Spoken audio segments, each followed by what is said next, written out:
Continuing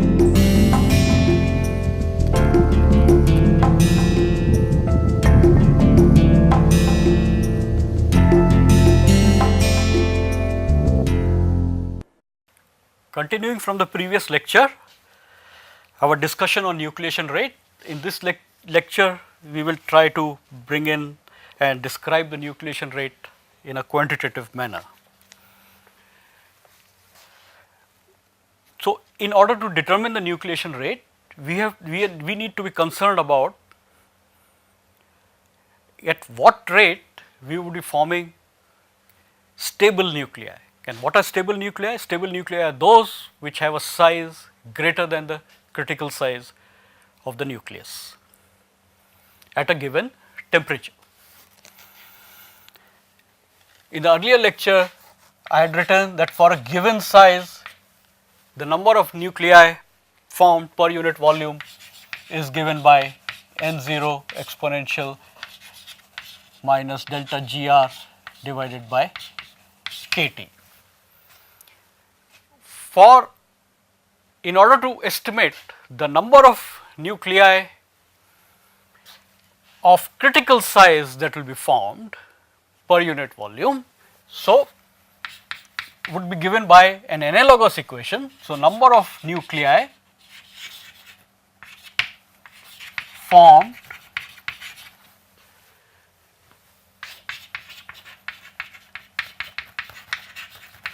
per unit volume, and these are nuclei of critical size.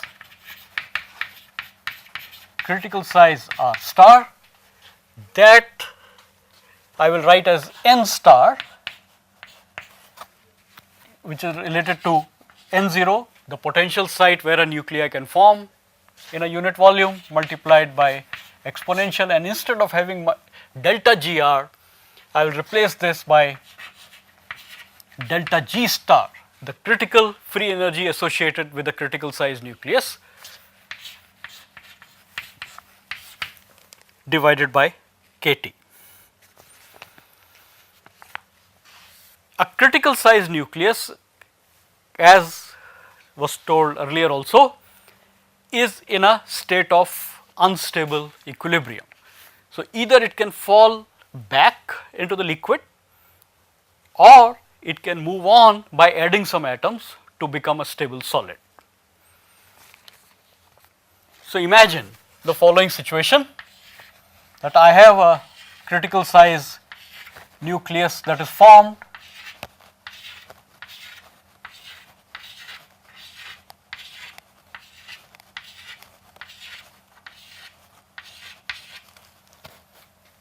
So, this is my critical size nucleus of size R star, and surrounding this are liquid atoms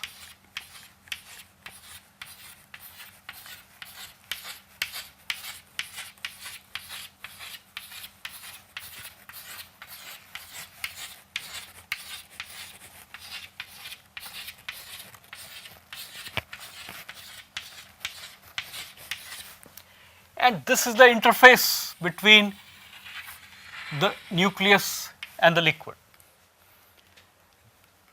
Even if one atom were to jump and join the nucleus, this nucleus would become stable. So, what we have here is that we can estimate the number of such stable or rather this critical size nuclei. Out of this, some of them would become the stable solid, while others will dissolve back in the liquid. Combining these two, that how many such nuclei would become stable, we would be able to determine at what rate nucleation would occur. So, let us continue further, that what are the frequency of events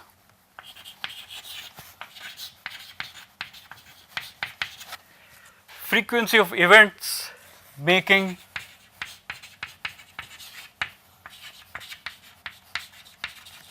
a critical size critical size nucleus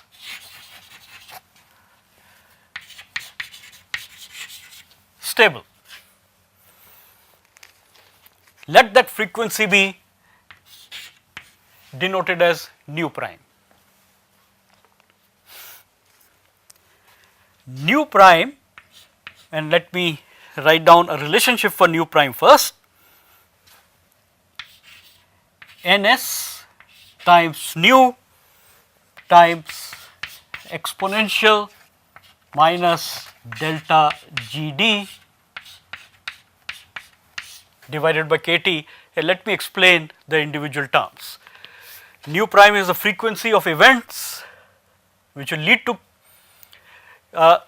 critical nucleus becoming supercritical, which means an atom comes and joins the critical sized nucleus. This frequency would be dependent on how many atoms are surrounding the nucleus, and that is what this term Ns denotes. Number of surrounding atoms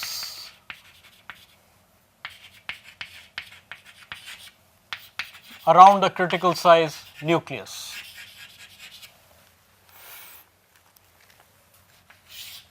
Nu is the lattice vibration frequency.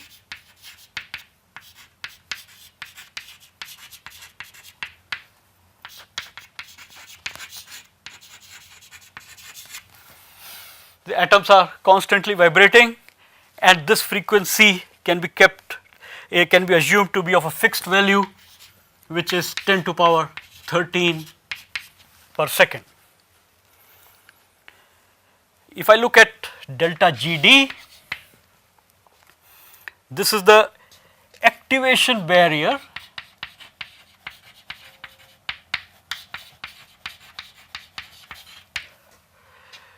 for an atomic jump from the liquid across the interface and the atom joins the nucleus.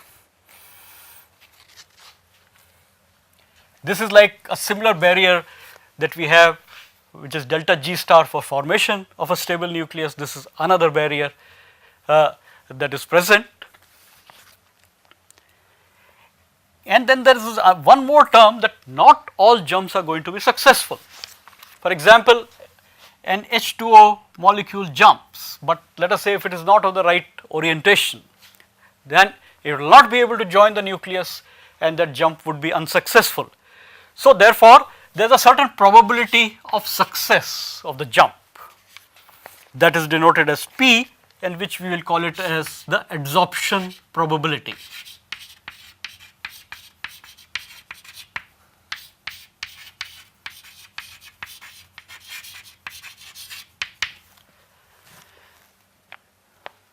So very clearly then, this is the number of stable nuclei that are formed, and nu prime denotes the frequency with which these nuclei would become supercritical and subsequently stable, and hence the nucleation rate can be written as, so nucleation rate becomes, denote it as I, which is nothing but number of critical size nuclei divided by frequency at which with which these nuclei will become stable. So n star times nu prime. If I take the product of all of these, so I will have n0, ns, nu, p exponential minus delta G star divided by Kt times exponential minus delta Gd divided by Kt. If we look at these terms, this could be lumped into one constant I naught, and hence the nucleation rate could be written as I naught exponential minus delta G star. Along with this I can also put delta GD divided by KT. So, this becomes the nucleation rate,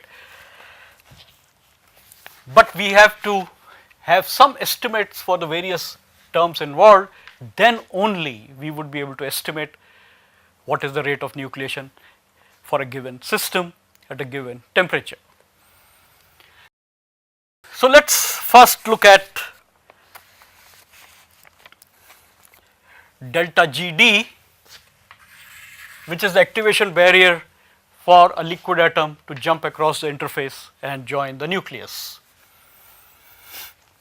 Now, this comes from, if we have to estimate this, this comes from the theory of diffusion, and I can write some relationships in trying to estimate what is delta GD. The diffusion coefficient D, and by the way, I will be talking about this diffusion coefficient in detail later. Right now, I am going to write down an expression for the diffusion coefficient D.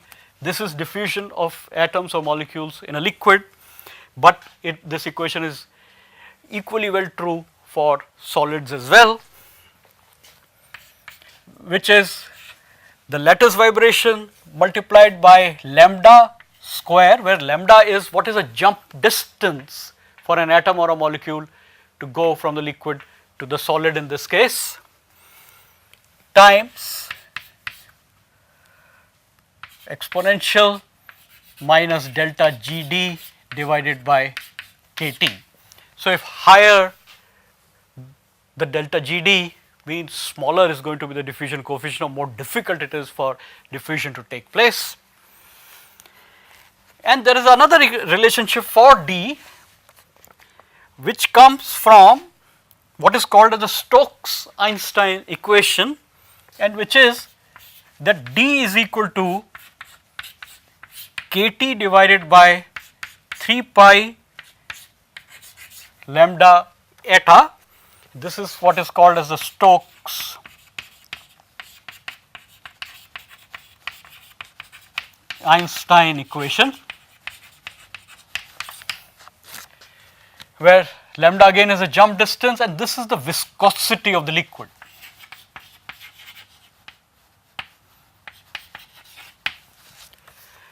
So, if I were to estimate what is delta GD for, let us say, the water ice system. So, lambda is the intermolecular distance. This is of the order of 0.3 nanometers. The viscosity of water at 2 degrees centigrade is 1.7 into 10 to power minus 3 Pascal second. If I put down these values in this equation, so D is KT divided by 3 pi into 0.3 into 10 to power minus 9, convert that to meters, into 1.7 into 10 to power minus 3. Solve this, putting the Boltzmann constant value, you get 2.9 into 10 to power minus 12 T. We put this value of D in this equation, take nu to be 10 to power 13, again take lambda to be 0.3, so on, and find what is delta GD. We get an expression for delta GD, or an approximate value of delta GD to be of the order of 2.7 into 10 to power minus 20 joules. Now, same estimate suppose I make for copper, then in the case of copper,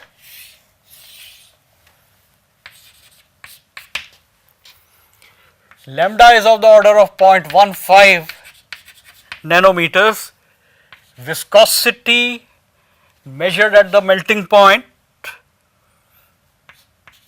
1356 degrees Kelvin is 4 into 10 to power minus 3 Pascal second, and you can repeat the calculation as it is done here, and one would get a value of delta GD to be of the order of 8 into 10 to power minus 20 joules.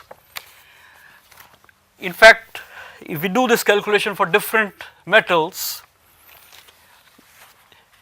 we can assume that the value of delta GD can be taken as an order of magnitude estimate to be 10 to power minus 20 joules. And for all practical purposes, we can consider this value of delta GD to be a constant and independent of temperature for our calculation of the nucleation rate. So, in this case, if I look at this equation, now I know what is delta GD, and I can calculate delta G star. I already know how to compute delta G star. Now I should look in some detail into I naught. Now this term I naught is not that straightforward. As you can see, it involves N0, Ns, nu and P, and we are not sure of let us say for example what P I should take and so on. That involves much more involved analysis.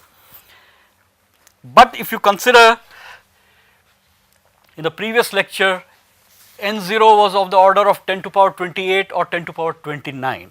So we can assume N0 to be of the order of 10 to power 29 per meter cube. In fact, if we calculate it for other metals as well, one would find a value very close to this. So an order of magnitude estimate of 10 to power 29 is fairly okay. Nu we already know can be taken as 10 to power 13 per second.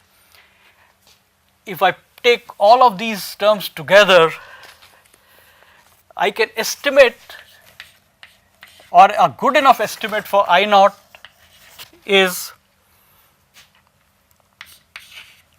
10 to power 42 per meter cube per second. Hence, I can write the nucleation rate now for the simple case of a nucleation taking place in a pure component system where liquid to solid transformation is taking place. The rate of nucleation per unit volume per second can be taken as 10 to power 42 exponential minus delta G star upon kT multiplied by exponential minus, instead of delta GD, I just split this again, and instead of writing delta GD, I can write this as 10 to power minus 20 from this estimate upon kT. If I look at this expression, I can see that now for a given system, I will be in a position to estimate the nucleation rate, because I would know everything and I would be able to calculate delta G star. Another thing about this expression is that while here the temperature dependence is only in the denominator of the exponential, in this first exponential of minus delta G star upon kT, the temperature dependence is not just in the denominator, but the delta G star itself depends on temperature. So this would be a much more complicated variation with temperature. This will not be a simple increase or decrease in the in this term. In fact, it will be shown that the nucleation rate would first increase as the temperature goes down, goes below Tm, or as the undercooling increases. It will go through a peak, and then the nucleation rate will start to go down as we go and keep increasing the undercooling. So, initially at high temperature also one would find the nucleation rate is going to be small,